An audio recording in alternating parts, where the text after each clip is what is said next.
அனைவருக்கும் வணக்கம். நான் பிரபாகர், ஜோதிடர். ஓம் சிவாய நமக. சிவசக்தி, திருச்சிற்றம்பலம்.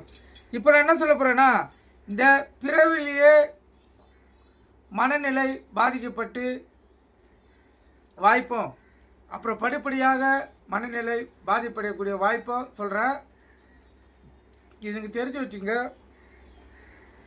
ஏன்னா எதனால் அது போல் வாய்ப்புகள் ஏற்படுதுன்னு அப்போ தான் உங்களுக்கு ஒரு தெளிவு பிறக்கும். கருத்தில் கொள்ளுங்கள். இப்போ ஏன்னா முழுக்க முழுக்க மன வளர்ச்சி குன்றிய பற்றி தான் இப்போ நான் சொல்ல போகிறேன். ஏன்னா இந்த உலகத்தில் எத்தனையோ பேர் மனநிலையில் பாதிக்கப்பட்டு மனம் குன்றி வாழ்க்கை வாழ்ந்து கொண்டு இருக்கிறார்கள். அவர்களை பெற்ற தாய் தந்தையர்கள் எவ்வளோ மனவேதனை அடைவார்கள் என்று சொல்கிறதுக்கு, அதாவது நம்மளால் சொல்ல முடியாது, அந்த அளவுக்கு வேதனைகள் இருக்கும். அது ஜாதக கட்டத்தின் அடிப்படையில் எதனால் அது ஏற்பட்டது அதை பற்றி இப்போ சொல்கிறேன். கருத்து கொண்டு பயன்பெறுங்க. இப்போ லான் போட்ட லக்கணம், அந்த லக்கணத்தில் ராகு இருந்து இருபுறமும் சூரியன் சந்திரன்கள், அதாவது எந்த இப்போ லக்கணத்துக்கு முன்னாடியும் பின்னாடியும் சூரியன் இல்லை சந்திரன் ஏதாவது இப்போ முன்னாடியே இருக்கலாம் இல்லை பின்னாடியே இருக்கலாம். அப்படி அமைந்து அந்த ஜாதகத்தில் செவ்வாய் நீசமாக இருந்துவிட்டால் பிறக்கும் குழந்தை மனநிலை பாதிக்கப்பட்ட குழந்தையாகவே பிறக்கும்.